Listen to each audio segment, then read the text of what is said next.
Dear students, आज का जो हमारा टॉपिक है वो है prosody and rules of versification. Prosody and rules of वर्सिफिकेशन।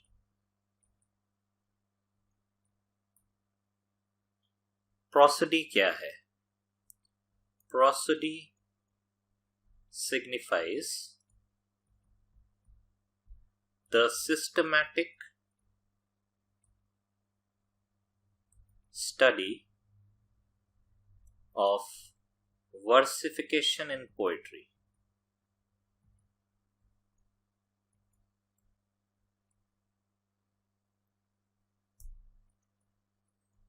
जैसे कि such as the rules and use of meter, rhyme and stanza form। इन तीनों का जो स्टडी होता है या जो रूल्स हैं एक पोएट्री के, उसका स्टडी को प्रोसोडी बोलते हैं। It is the study, it is the study of all the elements of language that gives rhythmic and musical effect in poetry. तो जब हम एक ट्रेडिशनल स्टडी ऑफ पोएट्री का बात करते हैं तब हमारे सामने प्रोसोडी जो एक काइंड ऑफ स्टडी है वो हमारे सामने उभर के आती है।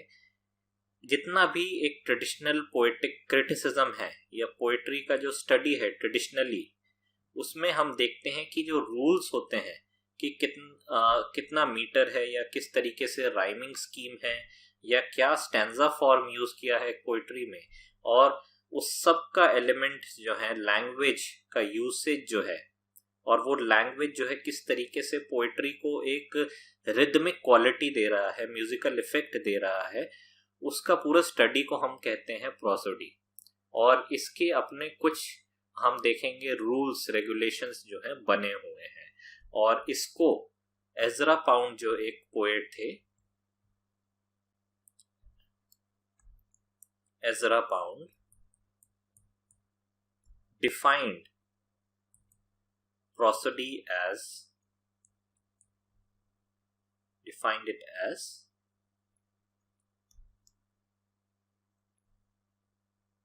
the articulation of the total sound of a poem. तो पूरा जो पोएम है उसमें जो साउंड इफेक्ट आ रहा है या म्यूजिकल इफेक्ट आ रहा है उसको आर्टिकुलेट करना प्रोसोडी होता है। ये एजरा पाउंड का डेफिनेशन था। और ये जो काइंड ऑफ स्टडी है ये काफी समय से, एंशिएंट टाइम से ये स्टडी जो है फॉलो किया जा रहा है। बहुत सारे जो लिटरेरी क्रिटिक्स होते हैं, जो पोएट्री के क्रिटिक्स होते हैं, वो इस स्टडी को या पोएट्स देमसेल्व्स इस स्टडी को फॉलो करते हैं। एंशिएंट टाइम का अगर हम बात करें, एंशिएंट टाइम में इन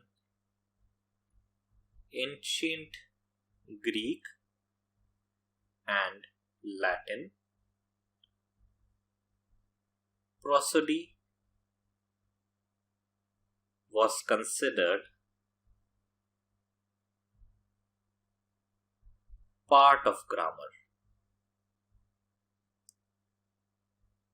मतलब लैंग्वेज का स्टडी जो हम करते हैं, लैंग्वेज का यूसेज का जो स्टडी करते हैं, तो एंशिएंट ग्रीक और लैटिन में प्रोसोडी एक तरीके का ग्रामर जो सब्जेक्ट है उसका पार्ट होता था। और 20th सेंचुरी में, in 20th century, prosody was extended to prose writing। as well as along with verse। तो ट्रेडिशनल टाइम से हम देख रहे आ रहे हैं कि सबसे पहले प्रोसोडी को यूज किया जाता था वर्स को स्टडी करने के लिए, पोइट्री को स्टडी करने के लिए।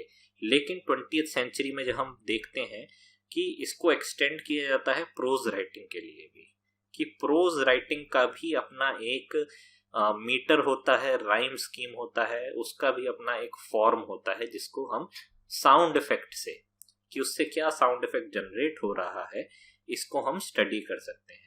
और 20th सेंचुरी में जो इंग्लिश क्रिटिक थे, English critic George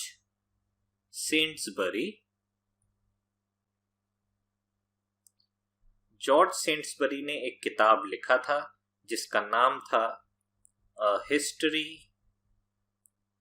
of English prosody from 12th century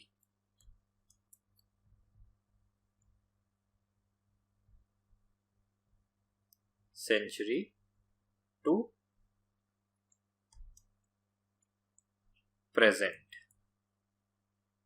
और ये किताब जो है 3 वॉल्यूम्स में आया था 1906 से 1910 के बीच में।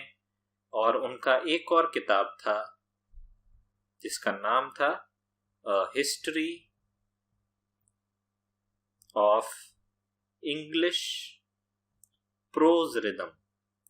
तो मतलब प्रोज राइटिंग का भी एक रिदमिक क्वालिटी होता है, उसको लेके उन्होंने history of English pros rhythm जो है लिखा था। और इसी में हम देखते हैं कि in prose writing many rhythmic repetition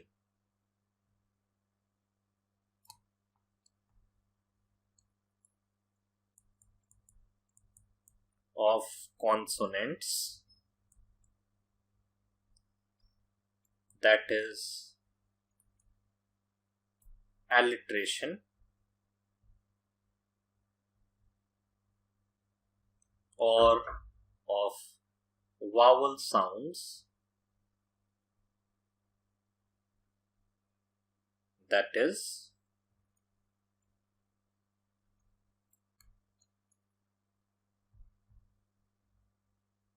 assonance is present, including recurring, bar bar repeat होने वाले ग्रामेटिकल पैटर्न्स।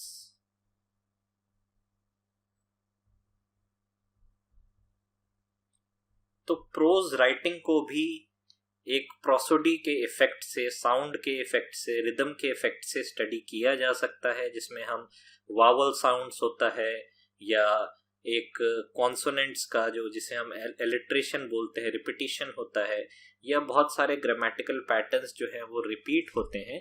इस हिसाब से हम प्रोज राइटिंग को भी स्टडी कर सकते हैं।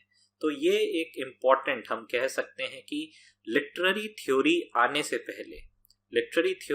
से पहले हम देखते हैं प्रोसोडी जो है वो एक इम्पॉर्टेंट एक अप्रोच है लिटरेचर को स्टडी करने का, जिसमें पोइट्री से लेके प्रोज को भी स्टडी करने की कोशिश जो है की गई है। इसमें अब हम स्टडी करते हैं कि प्रोसोडी के रूल्स क्या होते हैं, स्टडी करने के रूल्स ऑफ प्रोसोडी, कि किस जो हम अप्रोच का बात कर रहे हैं उस अप्रोच के रूल्स क्या हैं। तो सबसे पहला रूल आता है मीटर एंड रिदम। मीटर और रिदम के माध्यम से पोइट्री को स्टडी करना। Metre is an ordered rhythm. Metre एक ऑर्डर्ड रिदम होता है, जनरेटेड